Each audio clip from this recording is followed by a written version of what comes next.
I'll give you a golden turkey baster. You mean spatula? Bless you. Quick thoughts. Battle for Bikini Bottom Rehydrated.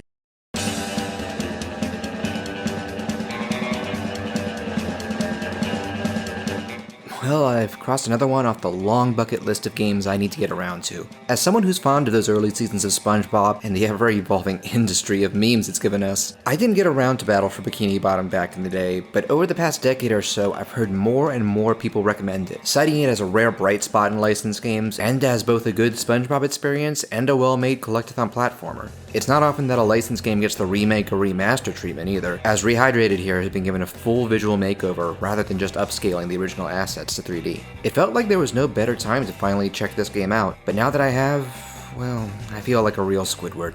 The story's super bare, though admittedly I could totally see an episode of the show with the same setup, where Plankton's attempt to make a world-conquering robot army goes sideways when he makes bad guy mistake number 1. Someone set this thing to evil. So he cons our dopey little hero into cleaning up his mess while collecting golden spatulas, 80 lost socks of Patrick's, and various level-specific items. Besides these, your main collectible is the not creatively named shiny objects, which are...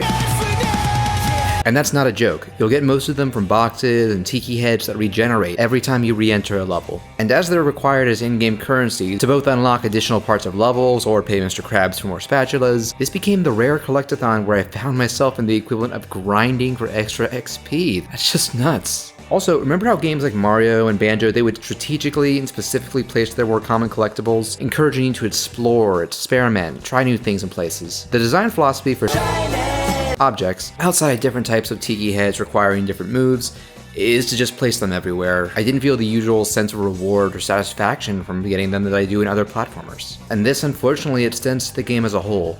Character movement is pretty good, and alternating between 3 characters with different abilities. SpongeBob has an emphasis on projectiles, Sandy on mobility, and Patrick is the only one who can carry objects. Now this is novel enough, but the various objectives and checklists required for spatulas rarely feel interesting or original, and combat against drone robots is a chore given the limited variety of enemies and wonky hit detection. The game looks pretty nice, though it does have some severe texture pop-in whenever you load a level or intro cutscene. Despite a more realistic and detailed texture style than you'd expect, it still feels accurate to the bizarre world and characters of SpongeBob. I also kind of forgot what a big deal it used to be to take iconic locations from shows and let you explore and interact with them in 3D. Remember when that used to be like a selling point? Yeah, I've only seen the ins and outs of the Krusty Krab were made more interesting here. And this perk can't be said for the writing, which, despite getting most of the original cast to voice it, mostly goes for a very generic type of dialogue common to this type of game, rather than the show's signature style that's been memorable enough to be memed for more than a decade now. Not to say that it's devoid of good laughs. Why do you want all that artwork? Don't ask questions you aren't prepared to handle the answer to. But I could have used a lot more than what I got. A big selling point when this remaster was first announced was that they'd be incorporating a Robo-Squidward boss battle cut from the original version back into the game. But that's only kind of true.